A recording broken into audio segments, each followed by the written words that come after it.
Joined by manager, trainer, promoter Stefy Bull. How's things, Stefy? I'm good, thank you. You, mate? Yeah, I'm good, thanks, mate. Thanks for asking. So let's. You've got loads going on with your current stable of fighters at the moment, based Yep. In the Doncaster area. People that don't know, you're a former Central Area lightweight champion yourself. Yep. First of all, we'll start talking about Gavin Mcdonnell. He recently won the European Super Bantamweight title, and then even more recently won the WBC Silver Super Bantamweight title. So correct. That should make him mandatory for Hugo Ruiz.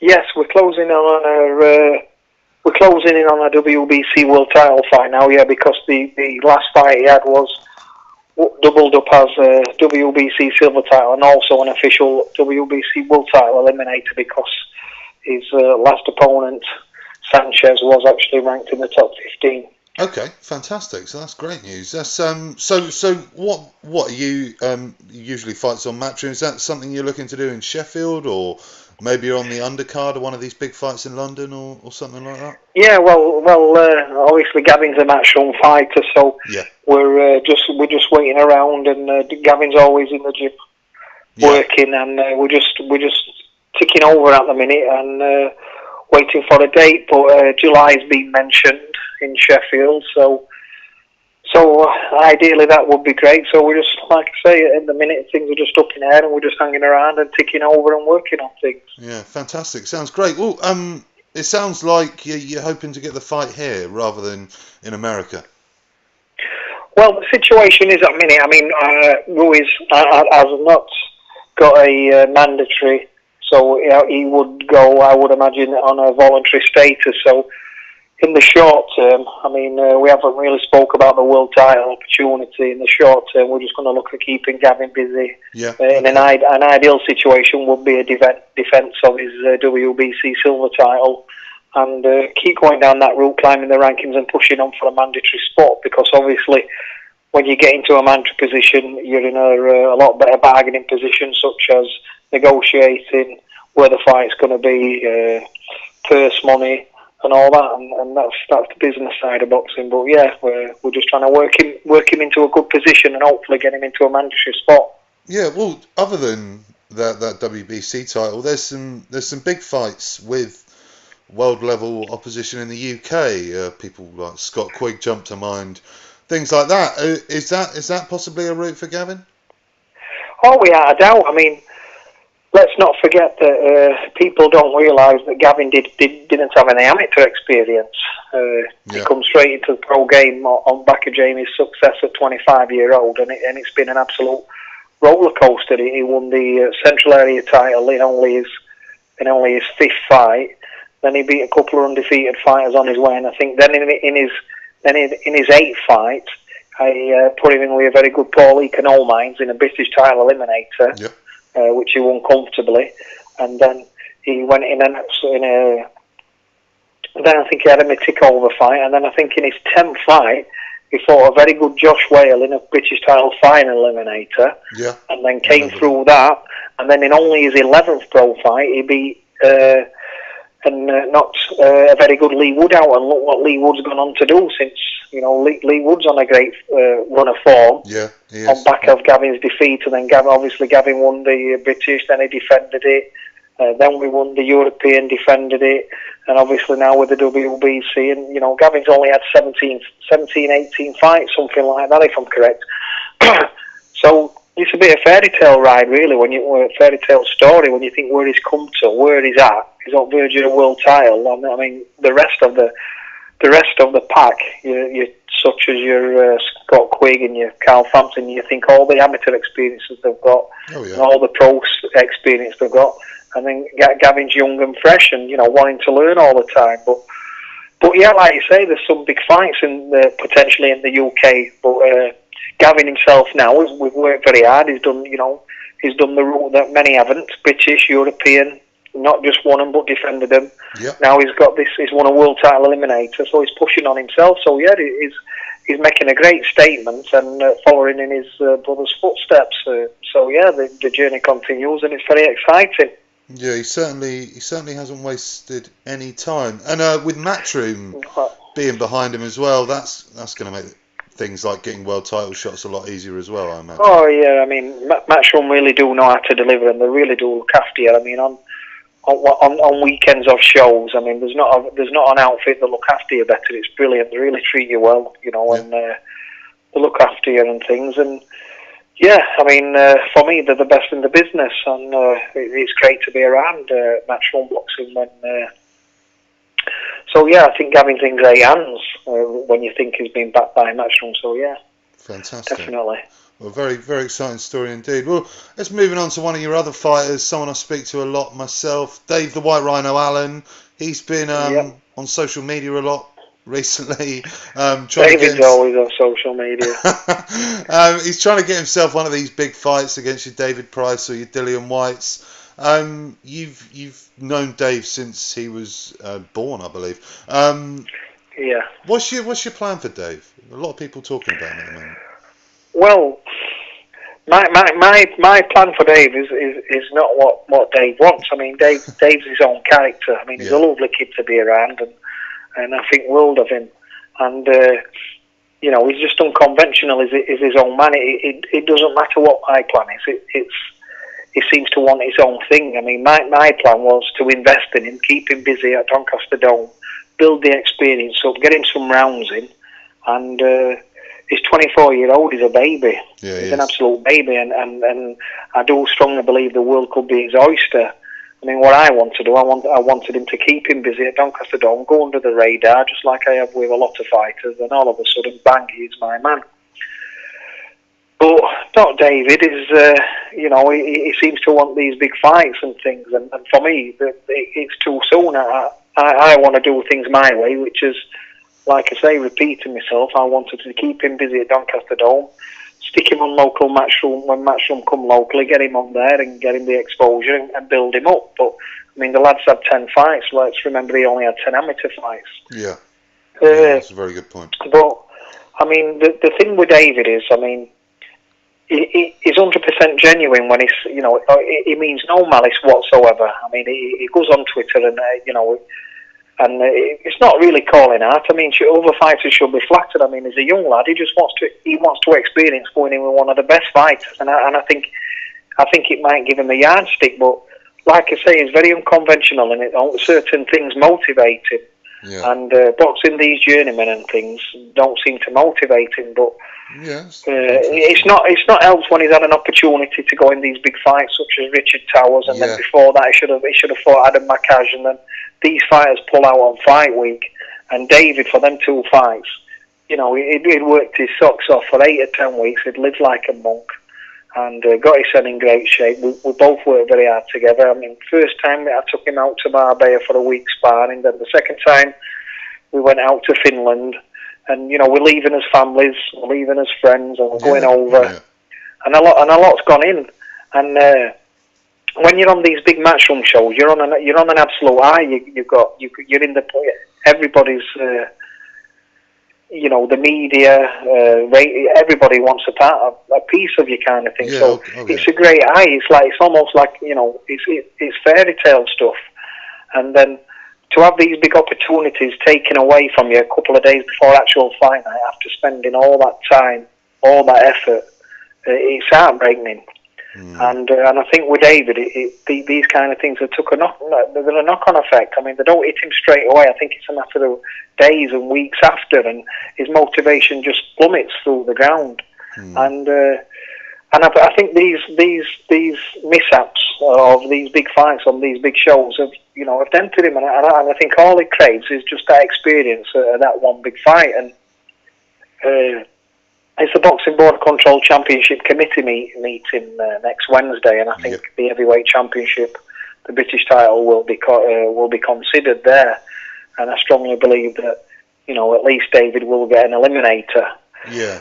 So I think that's hanging over his head and stuff at the minute. Like I say, Dave's very unconventional. He doesn't work like ordinary people, but that don't make him a bad person. He's great to be around. He's fun, and we work well together. And I've got him under control in my own ways, and You know, he's a lovely lad to be around, and I really do enjoy working with him. We have great banter, and we bounce off each other. It works, kind of thing. But yeah, I mean, I've seen a lot of negativity on Twitter and things with some people, this and that, because he's called David Price out or now Dillian White and stuff, and these will do you in 1 round and 2 round, and I think that's what he wants to experience. I mean, people have got their own opinion, but you know, they can't be judging a kid who they don't know just because he's going on there and like, you know, like I say, it gets to the point where I'm repeating myself, but the lad doesn't mean no malice. He genuinely 100% wants to fight the best in Britain. And how many fighters can you go down? I mean, I've been in boxing all my life since being a 17-year-old kid. I'm now 39 years old. Over 25 years, whatever it is, in professional boxing. It's very rare that I've been around anybody that wants to fight the best. People kind of haggle the way out of fighting the best and just plod through. But this kid genuinely, it's not about the money. It's not about anything. And you know, it's got to a point where you know, we'll just back on and see what the board order next week. But I'll be sitting down with David and we'll make us plans after, like I say, next week. But I strongly believe that David could be a big player in the heavyweight division. I'd love him to do it my way, where I can keep him busy, keep him motivated. I'd love to take him up to around 15 fights and then let him off the leash. But he seems desperate for a big fight now. So, like I say, we'll see what the board order next week, and we'll sit down and we'll take it from there. But it just doesn't get motivated for these small 6 rounds, you know, these journeyman fights and things. It's very hard to motivate him, and I think that's where, you know, he's got to pull his socks up and sit down and realise that's what he's got to do, like every other fighter in Britain, and not expect, like I say, I mean, it'll all come to fruition next week when we sat and see what the results are, what the board order. I mean, like I say, I'd love him to do it my way, but you know, David's David, and you know, if a big fight comes along and we fall down, and I'll dust him down and I'll say, look, David, let's do it my way now, or you know, we might land on a big fight and he might come through it, and I'll say, bloody hell, David, you know, you've surprised me there, lad, but he hasn't surprised me because I see him every day in gym and I do know what he's capable of, and I've taken him up and down country sparring with some good fighters, and you know, they've all got a lot of respect for David, and I do believe on David's day, on David's given day, that he can fiddle his way through it and beat any domestic level fighter in Britain. Now, I'm not saying, you know, Fury and Joshua and all that kind of stuff, you know, they're the long gone target. That's where you aim to be, but you know, domestic level fighters, I strongly believe that David could be right up there with them also, and that's all he wants to test. So yeah, I mean, I just take things what David does and says as a pinch of salt, and it seems to rile everybody up, but he ain't to have fun, and that's for sure. I mean, he get, you know, when everybody's talking about him, even Eddie Hearn wants to make big fights. You know, remember that? You know, Eddie wants to make these big fights with these names. It just seems that these names don't want a part of him. So what I wanted to do was make these fights by keeping David busy, and these fights get ordered. But you know, David's a bit desperate now. But we'll see. Get next week out of the way, and I think David just needs a bit of time.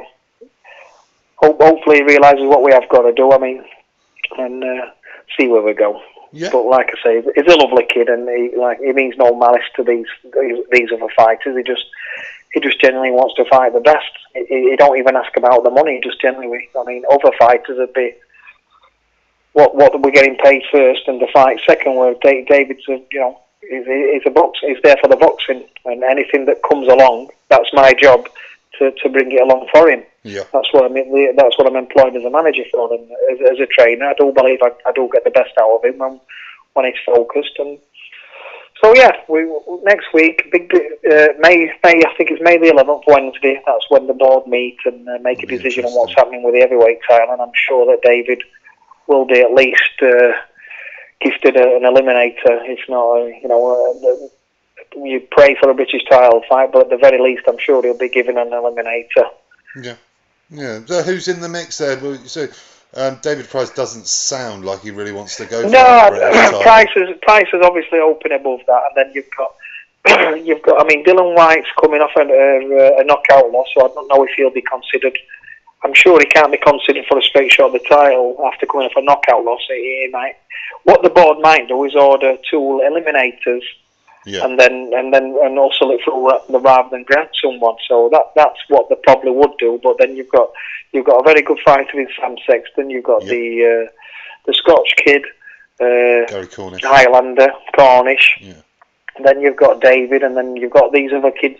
You've got what they call it that's back, who just won at the weekend. Ian Lewison. Ian. Yeah. So yeah, there's a few fighters in the mix, and you know, David's in that mix without a doubt at domestic level, without a shadow of a doubt. Probably Dylan White's the best out of them, but like I say, he's coming off a knockout defeat, and I think Sam Sexton's a very good fighter. He's not a big puncher. He's well schooled, you know, very basic and very good at what he does. And I think, you know, he could be leader at PAC. So we'll see what the board order. Okay, brilliant. Well, moving on from Dave, who you've got quite a few people you look after. Jason Cunningham. Yes, look, I've got lots of fighters really. A few coming through. I mean, Jason Cunningham, Andy Townend. I'm working with Josh Whale. Yeah, Josh. Robbie Barrett's the Central Area lightweight champion. You know, I've got a gym full of good fighters, and I've got some young undefeated fighters coming through in Lewis Booth and Sean Island from Scarborough. Young lad from other side of Doncaster, Danny Slaney, who's back at light middleweight. So yeah, we're really busy. Gym's good. I've got good fighters in Adam Jones that he fights on the road. You know, he picks wins up constantly and draws on the road. So it's very hard to get him a fight because he tries. But so yeah, I'm very lucky at the setup that we've got. And we've got great facilities, and this feeds good fighters through. Yeah, well, you've got you have this promotional set up as well. You're talking there about trying to build Dave up on your promotional show. That's sort of, you've sort of got a lot of areas covered where you work quite closely with Matchroom, and then you're sort of building people up from the ground up in terms of fighters, so you can put them on at Doncaster Dome and places like that. Yeah, I've got a Doncaster Dome. For me, is one of the best venues in country. Absolutely amazing facilities, and I've got like a exclusive promotional deal there where only myself can promote there.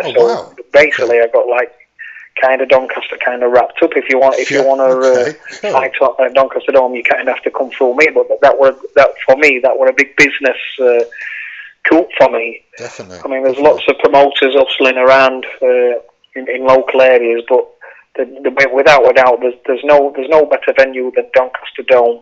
The facilities are great, so yeah, I'm very lucky to have them facilities, and bring me fighters through on a regular basis. I promote 5 shows a year there, and then I've got some local leisure centres that I also work along with. And I've actually got a show next week topped by a fighter that I don't manage, Lee Appleyard. Yeah. I train Lee Appleyard along with Ray Doyle, who's my training partner.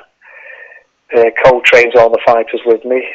So Lee Appleyard is going to be main event for the Central Area title next week on my next Doncaster Dome show. So yeah, we've got some. You know, I've brung some raw fighters from. I mean, you see a lot of fighters or a lot of trainers out there that get gifted these top fighters that come from England setup and all that. Yeah. But you know, I'm very proud of what I've done. When you think that I've run Gavin Mcdonnell single-handedly and invested my own time and money from nothing. Remember, he didn't even have an amateur bout. He had to have skill at trial bouts.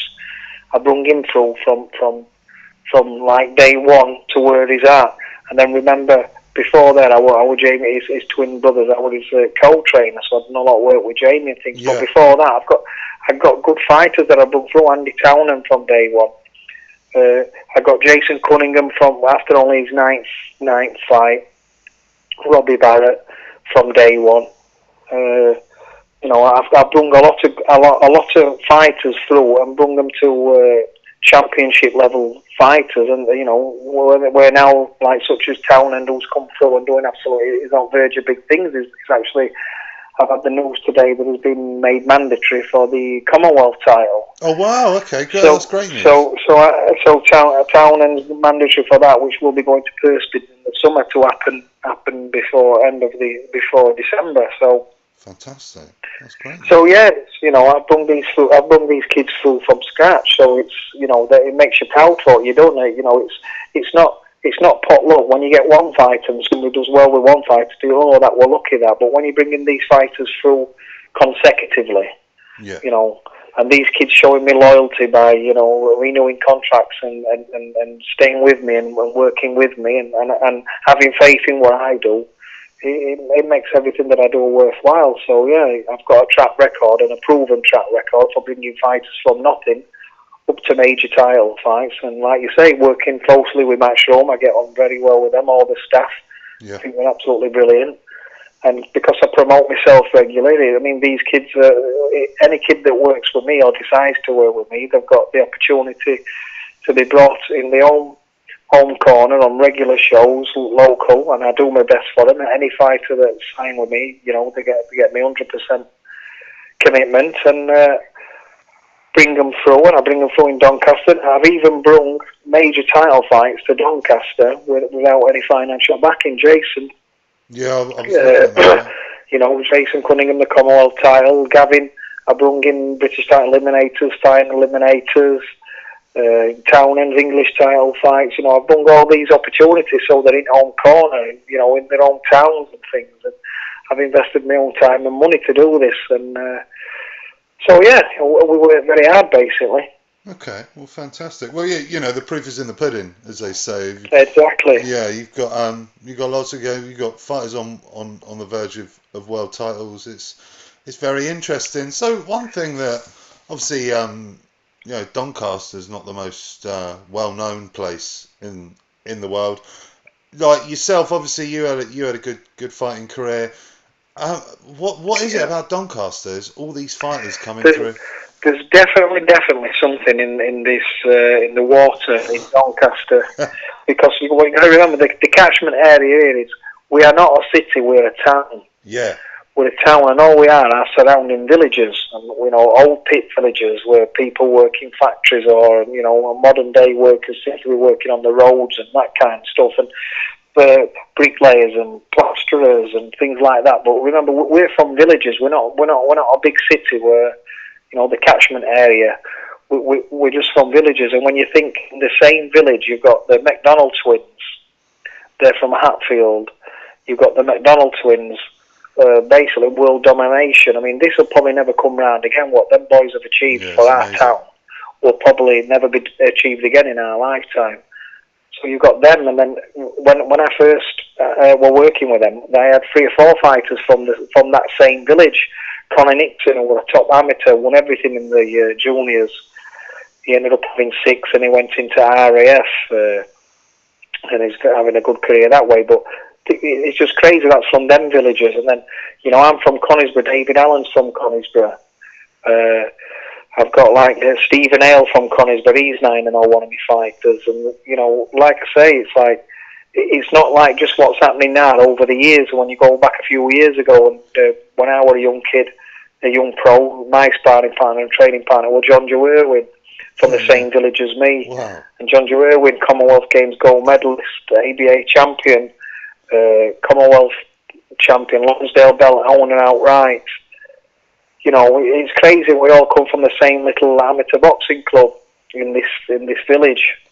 And then before him, you got Tommy Joyce, an ABA champion, Commonwealth bronze medalist. He didn't have too much success in the pros, Tommy. I just think he went on the road. And then before him, a mile away, we had one of the best amateurs ever from our areas, Mark Epton, 3 ABA titles running.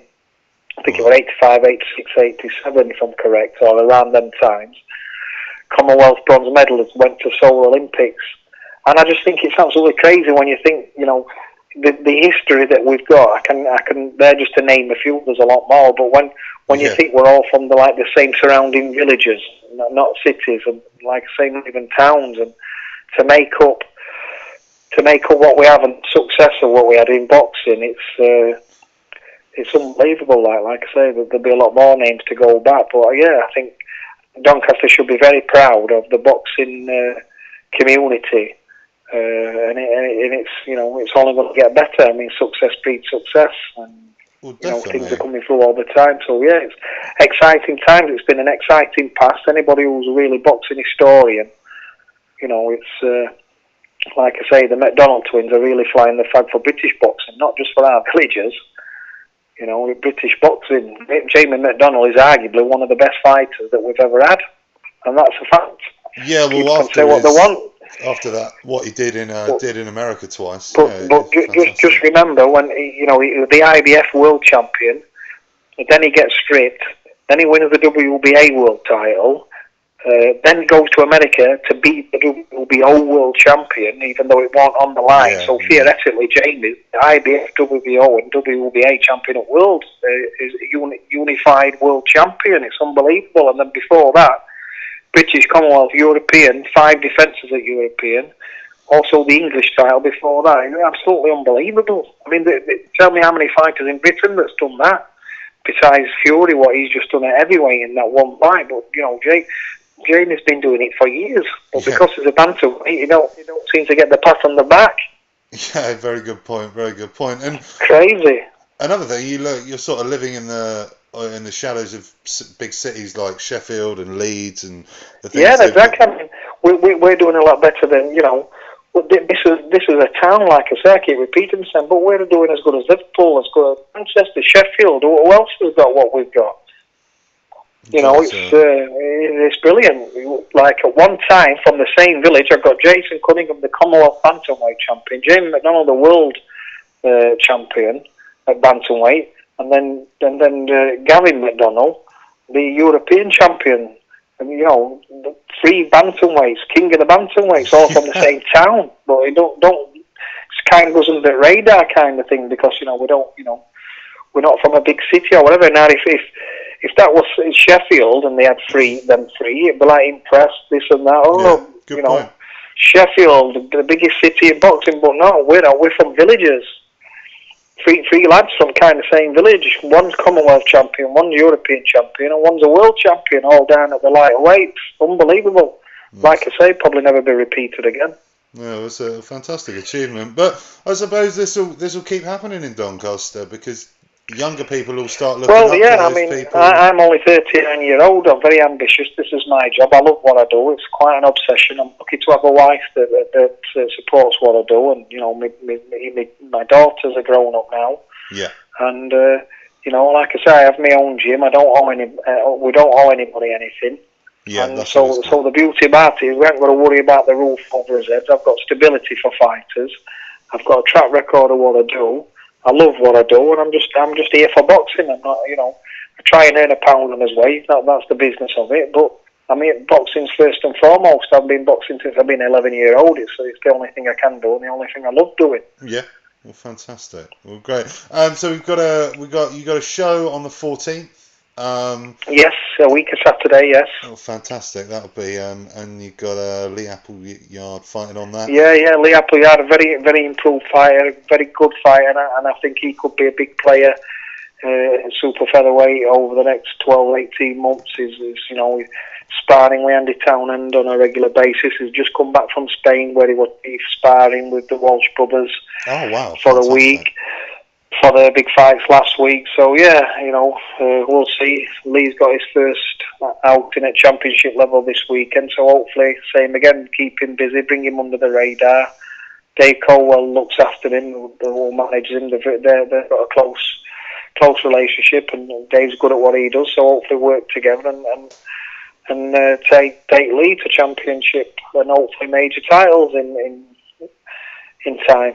Okay, well, brilliant. Well, fantastic. Well, it's been great to speak to you, Stefy. I've really enjoyed it, finding out what's going on with all the great fighters you've got. It sounds like you guys need to get a new arena in Doncaster, maybe. But yeah. I mean, Doncaster owns a great venue. Like I say, we fill it out on a regular basis. We have some great nights, and we're all happy. Brilliant. Well, great stuff. Well, thanks very much, Stefy.